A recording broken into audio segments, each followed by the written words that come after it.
now that we've discussed atomic orbitals, and that we know each of these atomic orbitals have an energy associated with them, we can now begin to look at these atomic orbital energies to see how the electrons are going to occupy those orbitals. So I have two diagrams shown here at the top of this page. One on the left of a hydrogen atom, which has only one electron, and one on the right, which is a many electron system, which is going to happen for all the other atoms that we're going to discuss.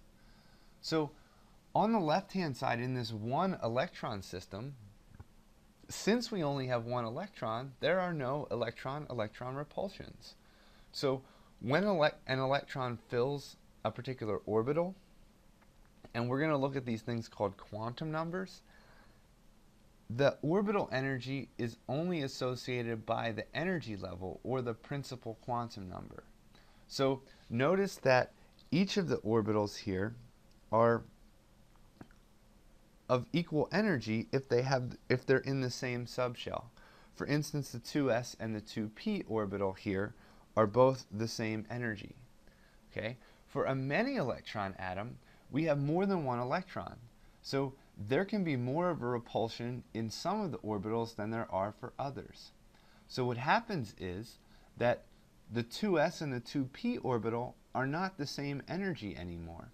So we're going to have to take this into account when we look at these many electron atoms. And this is one of the things that the Bohr model failed on, is that it did not take into account the electron-electron repulsions that we have in these atoms. So this, both of these figures here for the hydrogen atom and the many electron atom are shown in your textbook.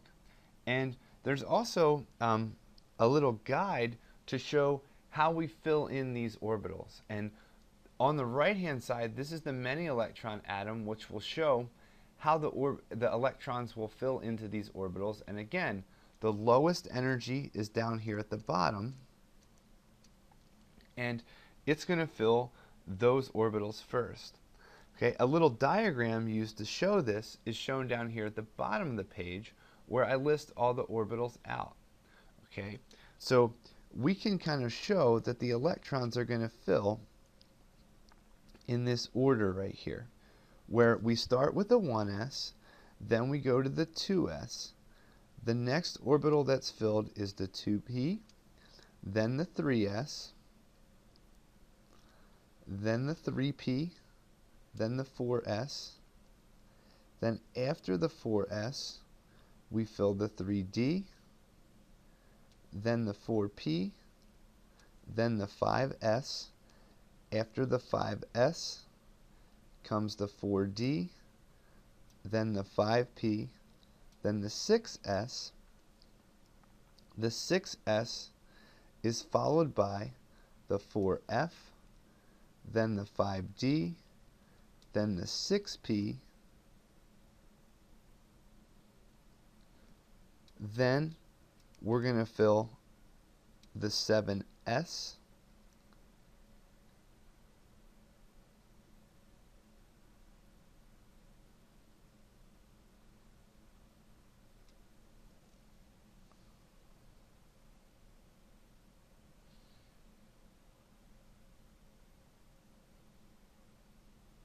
after the 7s comes the 5f, then the 4d, and so on. So this little diagram right here can kind of help you if you're struggling with figuring out how to draw this many electron atom diagram up here. So in addition to filling these orbitals, there's something called Hund's rule.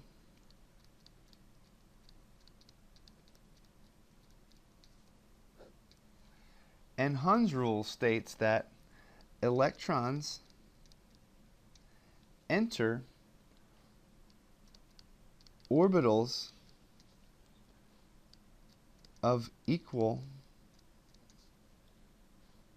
energy singly with parallel spins before they become paired. And this rule is going to help us when we look at our electron configurations and our electron diagrams. Here, this introduces something called electron spin.